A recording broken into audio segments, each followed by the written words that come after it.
जय हिंद, भारत माता की जय। देखिए, आदरणीय गुरुजन, शिक्षकगण एवं समस्त सहपाठी, साथ सारे प्यारे प्यारे बच्चों, आज हम लोग स्वतंत्रता दिवस के पावन शुभ अवसर पर सब लोग यहाँ पर एकत्रित हुए हैं। देखिए, ये अवसर अब इस सत्र का जो स्वतंत्रता दिवस है, ये काफ़ी ही रोमांचक और एक अच्छा स्वतंत्रता दिवस के रूप में मनाया जा रहा है। देखिए, स्वतंत्रता दिवस का जो पर्व है हम हर साल मनाते हैं। इस साल कुछ अच्छी तरह से मनाएंगे या मना रहे हैं। इसका रोमांचक ये है कि ये 75वां स्वतंत्रता दिवस मनाया जा रहा है। देखिए, आज हम बात करेंगे शिक्षा से रिलेटेड। शिक्षा जो है, शिक्षा परे है। हमारे बहुत सारे लोगों को शिक्षा की अहमियत ही नहीं पता है। शिक्षा क्या होती है, शिक्षा की डिफिनीशन नहीं पता है। तो सबसे पहले हम शिक्षा के डिफिनीशन के बारे में बात करेंगे। शिक्षा है क्या, शिक्षा क्यों हमें लिए अट्रैक्टिव है, क्यों हमें आकर्षित करती है या क्यों हमें आवश्यकता है। तो देखिए, सबसे पहले हम शिक्षा की परिभाषा के बारे में बात करेंगे। जैसे कि शिक्षा की परिभाषा एक जीवित प्राणी द्वारा जीवित प्राणी को जीवन प्रदान कर देना ही शिक्षा होता है। एक जीवित प्राणी द्वारा एक जीवित प्राणी को जीवन प्रदान करना ही शिक्षा होता है। अब यहीं पे बात उठती है कि एक माँ अपने बच्चे को जन्म देती है और उसको चलना सिखाती है। तो कैसे सिखाती है, उसको अंदर शिक्षा है, उसके अंदर नॉलेज है, तभी वो ऐसा कर रही है, अन्यथा ना कर पाती। ठीक है, तो इसको हम इंग्लिश में बोलते हैं, education is a transmissions of the life by the living to the living. शिक्षा का दूसरी डिफिनीशन है, शिक्षा का आश्रय ही लक्ष्य निर्माण है। शिक्षा का अंतिम लक्ष्य निर्माण है। हम लोग शिक्षा लेते हैं और हमारा लक्ष्य क्या होता है, किसी चीज़ को निर्माण करने में। तो अंतिम लक्ष्य जो होता है, निर्माण होता है। Education is that whose end the product is the salvation. हमारे प्रसिद्ध अर्थशास्त्री कौटिल्य के अनुसार, कौटिल्य जी क्या कहते हैं, शिक्षा का अर्थ है देश को प्रशिक्षण और राष्ट्र के प्रति प्यार। शिक्षा का अर्थ है देश के प्रति प्रशिक्षण और राष्ट्र के प्रति प्यार हो जाए। Education is meaning training by the country and love for the Nations. देखिए मेरे प्यारे बच्चों, शिक्षा हम लोग बहुत तरह से ग्रहण करते हैं। वो बहुत तरह से मेरे लिए 3 टाइप्स शिक्षा ग्रहण करने का है। पहला शिक्षा ग्रहण करने का तरीका औपचारिक शिक्षा, जिसे हम कहते हैं फॉर्मल एजुकेशन। दूसरा है अनौपचारिक शिक्षा, जिसे हम कहते हैं इनफॉर्मल एजुकेशन। तीसरा है निरौपचारिक शिक्षा, जिसे हम कहते हैं नॉन फॉर्मल एजुकेशन। तो हम 3 प्रकार से शिक्षा को ग्रहण करते हैं। वो 3 प्रकार शिक्षा हमने बता दिया है। पहले प्रकार में बात करते हैं औपचारिक शिक्षा। औपचारिक शिक्षा वो शिक्षा होती है जिसका एरिया, जिसका दायरा निश्चित होता है। एक सीमित एरिया में इसको सिखाया जाता है और इसको सिखाने वाला टीचर होता है। सीमित जगह पे सिखाया जाता है। इस शिक्षा से प्राप्त लोगों को सर्टिफिकेट और डिग्रियां दी जाती हैं और ये शिक्षा वैधपूर्ण भी ज़्यादा मानी जाती है। दूसरा होता है अनौपचारिक शिक्षा। अनौपचारिक शिक्षा ये वो शिक्षा होती है, इस शिक्षा को एरिया काफ़ी बड़ा होता है, ये कहीं सीख सकते हैं। इसके सिखाने के लिए माता पिता, भाई बहन, घर के अदर सदस्य भी इसमें समाहित होते हैं। इस प्रकार की शिक्षा लेने से ना तो कोई सर्टिफिकेट मिलता है, ना तो कोई डिग्री मिलती है। इसका एरिया भी अलग होता है। तीसरा प्रकार जो हमारा आता है निरौपचारिक शिक्षा, non formal education. Non formal education में ये एजुकेशन होते हैं जिसमें हम ऑनलाइन माध्यम से सीखते हैं। इसमें सिखाने वाला टीचर भी होता है और अदर लोग भी होते हैं। इसका एरिया काफ़ी ब्रॉड होता है, लेकिन इसमें शिक्षक सिखाते हैं, वर्चुअल रूप में सिखाते हैं, साक्षात आप प्रदर्शन और हर विधि का दर्शन नहीं कर पाते हैं। इसमें भी ऑनलाइन सर्टिफिकेट दी जाती हैं, लेकिन उतनी वैध तरीके से नहीं मानी जा सकती। तो आप समझ सकते हैं कि फॉर्मल एजुकेशन आपके लिए सबसे बेस्ट है।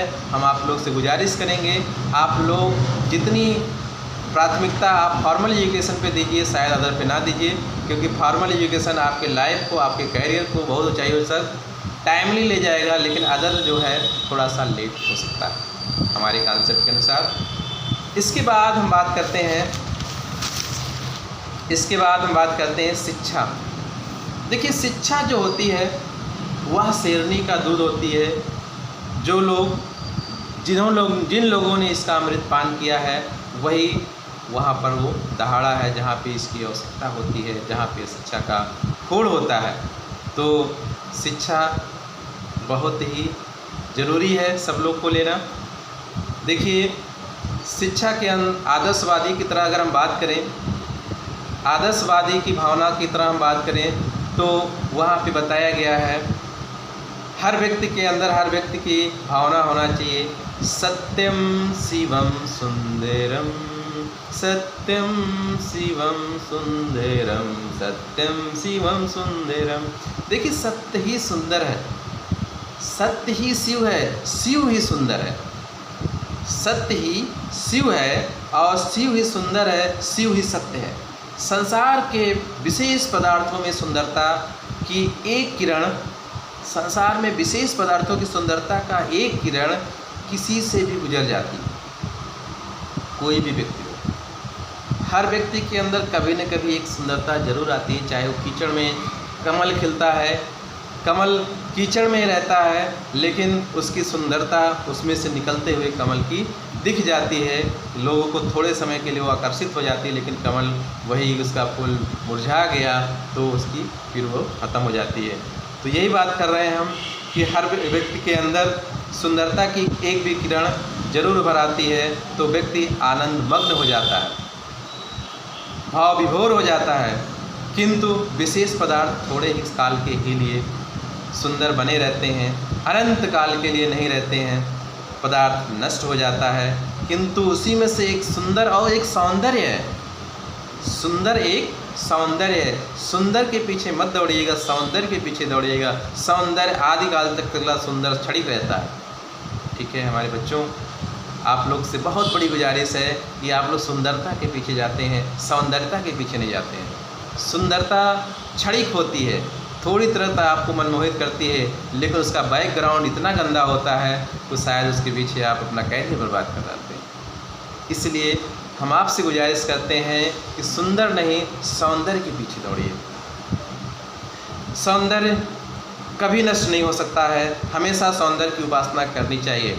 सौंदर्य ही परमात्मा है, वही परम शिव है और वही हमारी आसना का विषय है, आसना का विषय है। देखिए, हमारा भारत देश आज़ाद हुआ, उससे पहले हमारे शिक्षा पद्धति पर काफ़ी बुरा प्रभाव था, काफ़ी दुष्परिणाम थे। हमारा भारत के पहले अंग्रेज़ों का शासन था। अंग्रेजी शिक्षा में चार्टर एक्ट 1813, चार्टर एक्ट 1813 अंग्रेज़ों ने लाया था। उसमें चार्टर एक्ट 1813 में क्या था, आज हम आपसे बात करते हैं इसमें। उस समय उसमें ये बताया गया था कि भारत में यूरोपीय मिशनरियों का आगमन किया जाए, ढेर सारे यूरोपीय मिशनरियों का आगमन किया जाए और आगमन किया गया। उसमें उन लोग का कॉन्सेप्ट दिया गया था कि वो भारत पर अपना जो है ईसाई वंश, ईसाई धर्म को प्रचार प्रसार करें, अंग्रेजी का बढ़ावा दें और यहाँ पे लोगों को ईसाई धर्म से, सभी धर्मों को ईसाई धर्म में कन्वर्ट किया जाए। इसीलिए उन मिशनरियों को लगाया गया था, वो अपने मनमोहक और अपने सौंदर्य से और किसी भी तरह से सामदान दंड खेत की तरह से उसको अपने आप में मोहित करके उनको ईसाई धर्म में प्रवर्त किया जाए। तो उन मिशनरियों को सभी स्कूल में शिक्षक के रूप में प्रदान किया गया, लगाया गया, अथॉरिटी दी गई। इसके बाद शिक्षाएं दी जाने लगी। कुछ लोग भारतीयों में, कुछ भारतीय जो होते थे उस पर अट्रैक्टिव हो जाते थे, उनकी ओर आकर्षित हो जाते थे, उनका धर्म को अपनाने लगे थे। लेकिन उसी में से कुछ हमारे भारतीय संस्कृति के लोग थे जो हिंदू परंपरा से विश्वास करते थे, वो उन लोग का विरोध किया। तो उस समय दो गुट बन गया, एक पाश्चवाद, एक प्राच्यवादी। दो गुट बना, एक पाश्चवादी, एक प्राच्यवादी। तो इसमें एक बहुत बड़ी समस्या का वो हो गया कि पाश्चवादी को और प्राच्यवादी को किस तरह से शिक्षा का प्रदान किया जाए, शिक्षा को दी जाए। तो उस समय ये समस्याएं को निदान करने के लिए अंग्रेज कानून मंत्री के रूप में उपाधि दिया गया। ये फिल्ट्रेशन थ्योरी में भी वही बात हुई किया गया। फिल्ट्रेशन थ्योरी आप लोगों ने सुना होगा, जो हमारे लोग नहीं सुने हैं हम लोग की बात करते हैं। इसको हम छनई सिद्धांत कहते हैं। फिल्ट्रेशन आप लोगों ने साइंस वर्ग के स्टूडेंट जो हैं वो लोग समझते होंगे, निस्पंदन कहते हैं। फिल्ट्रेशन को हिंदी में निस्पंदन कहते हैं। निस्पंदन मतलब छनई सिद्धांत, छान कर फिल्ट्रेशन, छानने के द्वारा जो प्राप्त होता है। तो फिल्ट्रेशन थ्योरी ये लॉर्ड मैकाले ने आकर दिया था। लॉर्ड मैकाले ने 10 जून 1834 ईस्वी को गवर्नर जनरल के रूप में काउंसिल ऑफ कानून सदस्य के रूप में भारत आए। उन्होंने पाश्चवादी और प्राच्यवादी पर अध्ययन करने के बाद उन्होंने एक नई पॉलिसी का रूल अपनाया। इस पॉलिसी में उन्होंने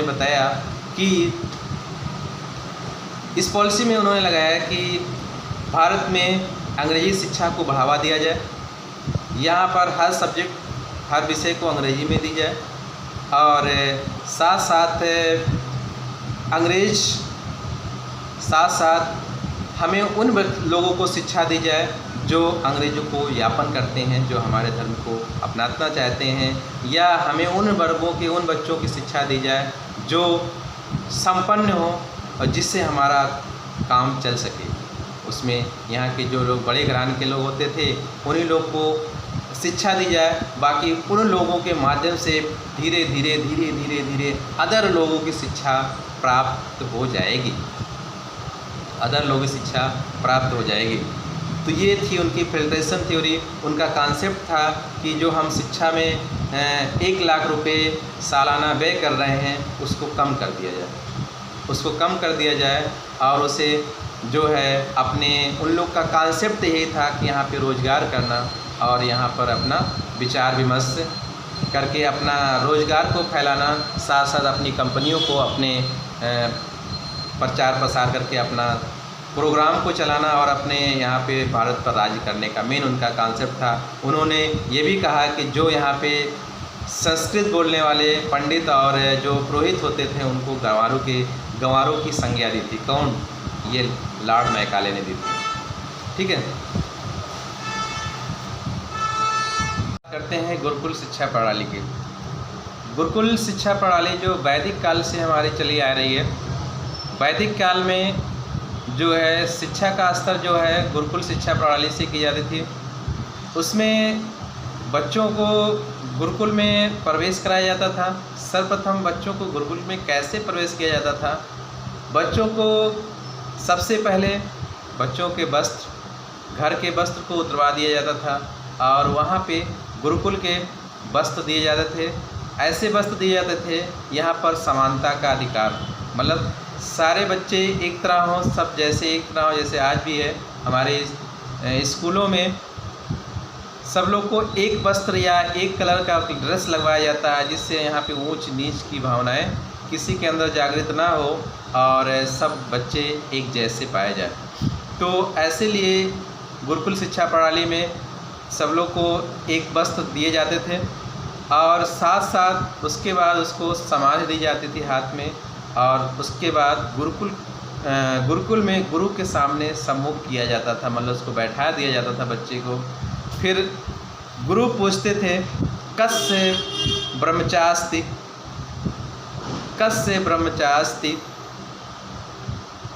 आप किस गुरु के शिष्य हो? भवता, शिक्षक बालक बोलता है भवता आपके। इसके बाद बच्चे को वेदी में उसको बैठाया जाता है अग्नि के सामने, उसके साक्षात मानते हुए उसको अग्नि कुंडली से उसके हवन कराया जाता है। हवन कराने के बाद उसके बाद गुरुकुल के परंपरा में गुरुकुल में स्थान दिया जाता था और वहीं पे बालक गुरु के वंश में रह कर के अपनी सारी शिक्षाएं प्राप्त करता है, गुरु की सेवा करता है। बट आजकल के जो संस्थाएं हैं गुरुकुल है, जैसे हमारी संस्था गुरुकुल, इसमें आप लोग से विनम्र निवेदन है कि आप लोग गुरुकुल को गुरुकुल ही बनाए रखिए, गुरुकुल को गोकुल मत बनाइएगा। ठीक है, गुरुकुल को गुरुकुल बनाए रखिए, गुरुकुल को गोकुल मत बनाइएगा, गोकुल या मथुरा या वृंदावन मत बनाइएगा। चलिए लास्ट में हम बात हमारी होती है, रिक्वेस्ट करते हैं कि अगर आप लोग को शिक्षा को सेवन करते हैं तो इसका बहुत ही अच्छा उद्देश्य होगा। हमारी यही कामना होगी, हमारा उद्देश्य है कि सभी छात्रों को योग्य बनाना, सर्वांगीण तथा रंगीन व्यक्तित्व का निर्माण कर सकें, सुखी रहने के उल्लास का उपभोग कर सकें। यदि तकलीफ़ें हों, यदि मान लीजिए किसी तरह से उसको तकलीफ़ें आ जाएं, कोई भी अचानक कोई समस्याएं या घटनाएं हो जाएं, तो उसे मर्यादापूर्ण रूप में, गरिमा रूप में उसका लाभ लेकर के उसको हंसी उसको काट सकें, बिता सकें, सामना कर सकें तथा उच्च जीवन को जीने के लिए लोगों की सहायता कर सकें। तो आज के लिए इतना ही। Thank you very much. जय हिंद, जय भारत।